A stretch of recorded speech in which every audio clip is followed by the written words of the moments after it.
यह हॉस्पिटल पिछले 10 सालों से बंद पड़ा हुआ है और इस हॉस्पिटल के बंद होने का कारण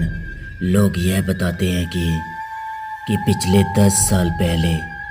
इस हॉस्पिटल में डॉक्टर सागर काम करते थे और वो इस हॉस्पिटल के सीनियर डॉक्टर थे। पर एक दिन जब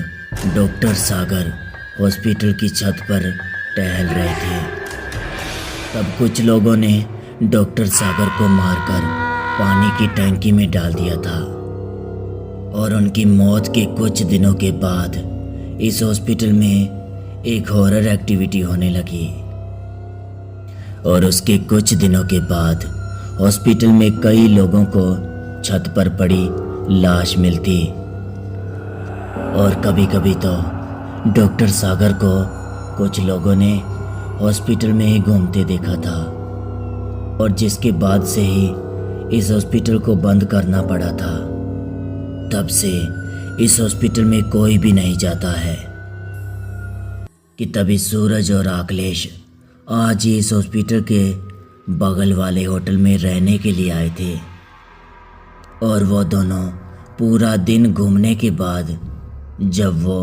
वापस होटल आ रहे थे तब सूरज की नज़र हॉस्पिटल की तरफ पड़ी और फिर उसने अखिलेश को हॉस्पिटल दिखाते हुए कहा कि अरे भाई, ये हॉस्पिटल बंद क्यों पड़ा है? ऐसा लग रहा है जैसे यह सालों से बंद पड़ा हुआ हो। सूरज की बात सुनकर अखिलेश कहता है कि यार मुझे क्या पता भाई, मैं भी तेरे साथ यहाँ पहली बार ही आया हूँ। यही सब बोलते हुए दोनों अपने होटल में पहुंच जाते हैं और फिर वहां पहुंचते ही सूरज होटल के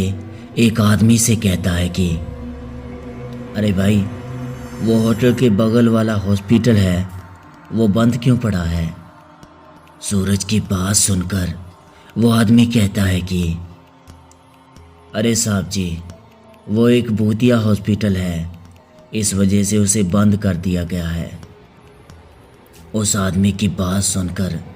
सूरज कहता है कि अरे भाई, मजाक क्यों कर रहे हो? कुछ सही से पता है तो बताओ ना। सूरज की ऐसी बातें सुनकर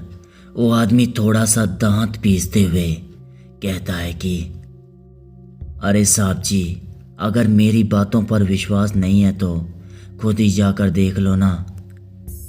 इतना बोलकर वो आदमी वहां से चला जाता है और उसके जाते ही अखिलेश सूरज से कहता है कि अरे तुम कहाँ उस पागल की बातों में आ रहा है? लेकिन सूरज तो जैसे अब उस हॉस्पिटल में जाने का मन बना बैठा था, तो इसलिए सूरज बोलता है कि यार अखिलेश, एक बार देखने में क्या जाता है, चल यार आज देख कर ही आते हैं। वो आदमी सच बोल रहा था या झूठ? अखिलेश सूरज की ऐसी पागलों भरी बातें सुनकर सूरज से कहता है कि यार तू पागल हो गया है क्या? और वैसे भी हमें क्या मिलेगा उस आदमी को झूठा साबित करके? फिर सूरज एक बार फिर से कोशिश करते हुए अखिलेश से कहता है कि भाई, तुझे मेरी दोस्ती की कसम होगी, तुम मेरे साथ आज रात को ही उस हॉस्पिटल में चल रहा है। अखिलेश जानता था कि सूरज बहुत जिद्दी है और वो जाकर ही मानेगा, तो इसलिए अखिलेश सूरज की बात मान जाता है और वो दोनों रात के 12 बजे उस हॉस्पिटल में जाने का प्लान बनाते हैं और फिर रात के 12 बजने का इंतज़ार करने लगते हैं। और जैसे ही घड़ी में रात के 12 बजते हैं तो दोनों उस हॉस्पिटल में जाने लगते हैं और वहां पहुंचकर हॉस्पिटल का ताला तोड़कर वो दोनों अंदर चले जाते हैं और दोनों एक एक करके हॉस्पिटल में हर जगह देखने लगते हैं कि यहाँ कुछ भूतिया तो नहीं, पर उन्हें धूल मिट्टी के सिवा कुछ भी नहीं दिखाई देता। कि तभी अखिलेश सूरज से कहता है कि भाई, मुझे तो इस हॉस्पिटल में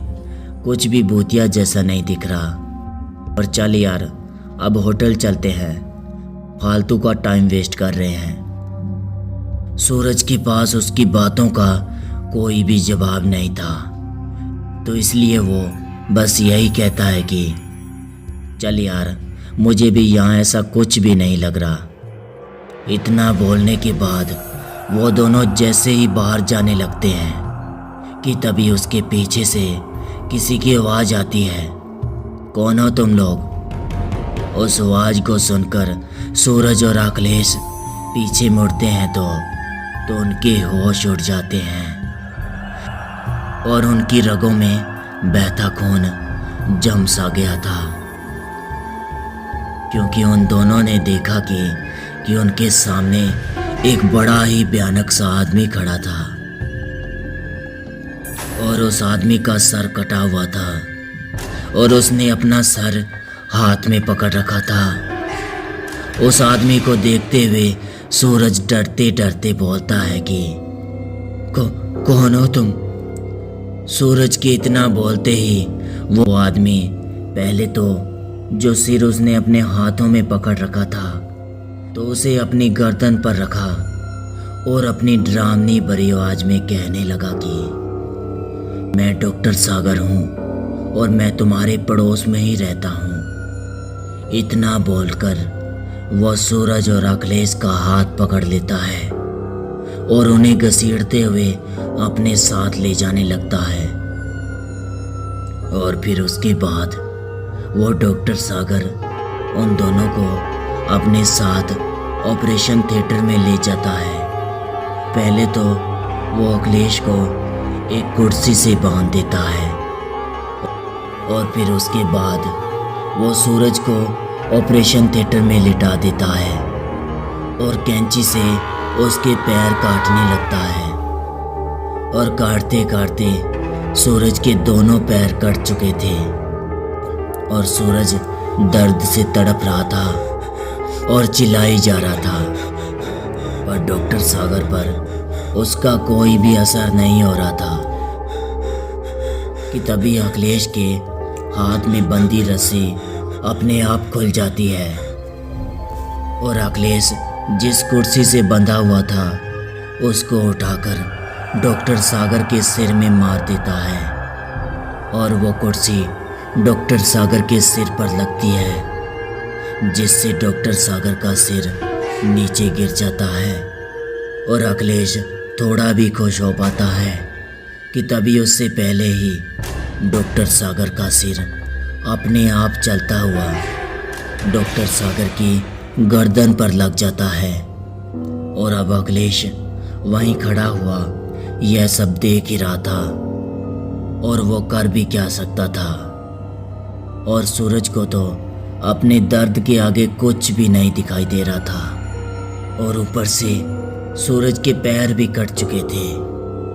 कि तभी डॉक्टर सागर अखिलेश की तरफ देखता है और कहता है कि लगता है तुम्हारे दिमाग का ऑपरेशन करना पड़ेगा। इतना बोलकर डॉक्टर सागर अखिलेश को पकड़ लेता है और घसीटते हुए उसको सूरज के बगल में लिटा देता है और फिर उसके बाद कैंची से डॉक्टर सागर अखिलेश की दोनों आंखें निकाल लेता है और देखते ही देखते अखिलेश वहीं तड़प तड़प कर अपनी जान दे देता है। और दोस्तों, कहते हैं कि उस हॉस्पिटल में आज भी डॉक्टर सागर ऑपरेशन करते हैं और उस हॉस्पिटल में जो कोई भी जाता है तो वो जिंदा नहीं बचता। तो दोस्तों, आज के लिए बस इतना ही। अगर आपको यह कहानी पसंद आई तो हमारे चैनल को सब्सक्राइब कर लें और बेल आइकन को भी दबा दें, जिससे कि हमारी नई वीडियो की नोटिफिकेशन आप तक पहुंचते रहें। तो चलिए दोस्तों, मिलते हैं आगे ऐसी ही रोमांचिक भरी कहानी में। तब तक के लिए गुड बाय